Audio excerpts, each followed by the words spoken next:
हरिद्वार के भीमगोड़ा क्षेत्र में स्थापित महापुरुष भीम की प्रतिमा पूरी तरह से क्षतिग्रस्त हालत में पड़ी हुई है। इलाके में बना कुंड भी बदहाल हालत में है, जहां चारों ओर गंदगी और बदबू का आलम है। स्थानीय लोगों और साथ ही श्रद्धालुओं में इसको लेकर काफी नाराजगी है। भीमगोड़ा क्षेत्र जहां पर बलशाली भीम की प्रतिमा लगी हुई है, वहां का माहौल इन दिनों अव्यवस्थित का शिकार हो गया है। प्रतिमा का एक हिस्सा टूटा हुआ है और कुंड के आसपास गंदगी का अंबार है। पानी सड़ रहा है और मच्छरों का जमावड़ा बना हुआ है, जिससे संक्रमण फैलने का भी खतरा बढ़ गया है। स्थानीय लोगों ने प्रशासन से मांग की है कि बलशाली भीम की प्रतिमा की मरम्मत कराई जाए और कुंड की साफ सफाई कर उसे दोबारा धार्मिक और सामाजिक गतिविधियों के योग्य बनाया जाए। देखिए हमारे संवाददाता मुस्कान राजपूत की ये खास रिपोर्ट।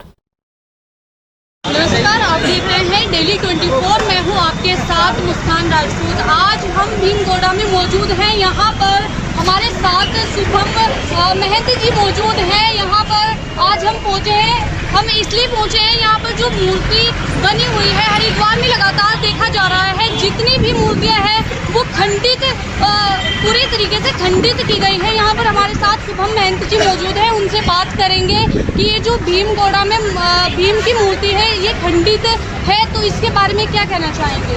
भीमगोड़ा एक पौराणिक और ऐतिहासिक स्थल है और महाभारत कालीन में स्थल जुड़ा हुआ है और महाभारत में इसका उल्लेख है। और भीम ने यहाँ गोटा मारा था जब अज्ञातवास के दौरान यहाँ आए थे। और भी यहाँ पर गंगा जी होती थी, तो गंगा जी का जल दूर था, तो गोटा मारकर यहाँ पर कुंड का वो अब स्थापित हुआ। उस समय जल निकल गया और माँ गंगा जी ने कृपा कर दी। लेकिन बाहुबली भीम की जो मूर्ति लगी है, प्रतिमा लगी है, काफ़ी दिनों से खंडित है। पहले तो इसकी मांग विशाल गोस्वामी जी ने उठाई, उनको धन्यवाद के पात्र है। और इसकी गदा भी गिर गई है और एक फाइबर की मूर्ति बनी है 75 लाख की। 75 लाख की मूर्ति तो लग रही नहीं है। अगर आप मूर्ति बनाते तो इसकी चबूतरा बनाते, चारों तरफ चबूतरा बनाते, क्योंकि हवाओं से तूफान से मूर्ति टूटती है।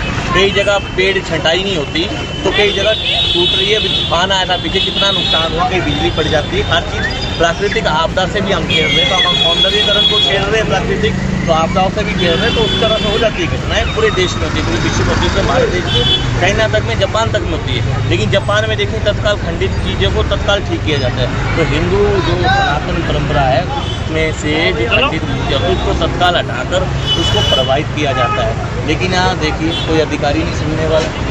अंधेरी नगरी चौपट राजा, भाजपा की सरकार है, हिंदू का नाम चिंता कर रही है। तो भाजपा की सरकार से मेरी अपील है, ये मूर्ति खंडित है तो इसको ठीक कीजिए, क्योंकि संतों की नगरी है, कुंभ नगरी है, हरिद्वार शिव नगरी है, माया देवी की नगरी है। तो मूर्ति ठीक कीजिए और यहाँ पर प्रवेश द्वार, हर की पैड़ी का प्रवेश द्वार भी बना दीजिए, तो कोई फर्क नहीं पड़ता है। आप कॉरिडोर तो बना रहे हो, लाखों व्यापारियों को उजाड़ रहे हो, कॉरिडोर के साथ साथ कॉम्प्लेक्स बन रहा है। तो कॉम्प्लेक्स की जगह आप एक मूर्ति यहाँ पर एक बड़ा सा गेट बना दीजिए वहाँ से लेकर यहाँ तक, तब भी अच्छा। और इस मूर्ति को तत्काल हटाइए, उसको नई प्रतिमा लगाइए और उसके ऊपर चबूतरा बनाकर इसको चारों तरफ से बंद कीजिए। जो लोग आए तो इसको आकर्षण लगे, लोग आए तो उसका दर्शन करें, श्रद्धा भाव से दर्शन करें और बढ़िया ढंग से इस चौक का सौंदर्यीकरण करिए। ये तो मैं सरकार से मांगता हूँ।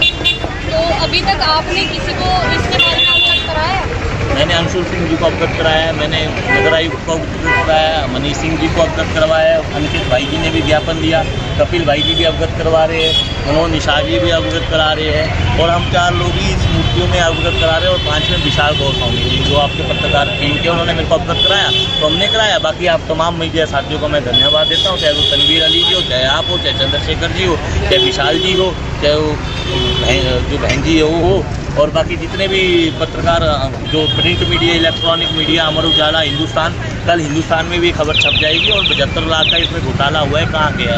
और दीपक रावत जी को आपको बताइए कि अब खाली रील बनाने का काम है, तो ये मूर्ति अगर वो ठीक करवा लेते तो उनका नाम रहता है। काम ऐसा हो, चंद्रशेखर जी को याद है कि तारों वाला पुल एन डी तिवारी ने बनाया, ब्रह्मस्वरूप जी ने उत्तराखंड संस्कृत विश्वविद्यालय बनाया, सतपाल ब्रह्मचारी जी यहाँ के चेयरमैन रहे, तो कई काम उन्होंने ऐतिहासिक किए। चलो थोड़ा बहुत हो जाता है गलती, लेकिन वो ऐसे काम अगर हो जाए तो आजीवन नाम रहता है। लेकिन ये भीम की मूर्ति अगर अच्छी बन जाती तो बहुत बढ़िया था। देखो चंद्राचार्य चौक में कितनी अच्छी मूर्ति उदासीन संप्रदाय ने बनाई है। तो इस तरह से मूर्तियों का सौंदर्यीकरण होना चाहिए। जैसे तुलसी घाट में विकास प्राधिकरण नज़दीक है, तो वहाँ सौंदर्यीकरण अगर तुलसी जी को, स्वामी तुलसीदास जी की मूर्ति का है तो भीम जी की भी हो। और मैं कहता हूँ कि स्वामी श्रद्धानंद जी की मूर्ति का भी सौंदर्यीकरण हो। और यहाँ पर जितने भी भूपत वाला क्षेत्र संत बाहुबली क्षेत्र है, तो इस संत बाहुबली क्षेत्र में मोतीचूर स्टेशन का भी विस्तार केंद्र सरकार करे। उसको भी ब्रह्मानंद अटोल जी के नाम से रखे, ये भी मेरी मांग है। आपने ये मांग की है, इसका सुंदरीकरण नहीं हुआ है, तो अगर इसमें शासन प्रशासन आगे कोई इसमें काम नहीं करते हैं तो आगे क्या प्रक्रिया रहेगी आपकी? बस आगे प्रक्रिया रहेगी, थोड़ा कावड़ का मेला निपट जाए और बरसात हो जाए और हम धरने में बैठे, तो कोई दिक्कत नहीं है। अभी लोगों को परेशान ना करें, जनहानि ना हो, लेकिन धरना कर रहे हैं, ऐसे भी छोटा छोटा धरना हो जाए 1 घंटे का, बहुत बढ़िया। महाराज जी, एक से एक बड़े सनातनी हमारे यहाँ मौजूद हैं। महंत जी का यहाँ पर साफ तौर से कहना है कि अगर इसमें शासन प्रशासन ने अपनी इसमें कोई सुधार नहीं किया तो वो कावड़ मेले के बाद धरना प्रदर्शन पर बैठेंगे। मैं अपने सहयोगी के साथ मुस्कान राजपूत, हरिद्वार।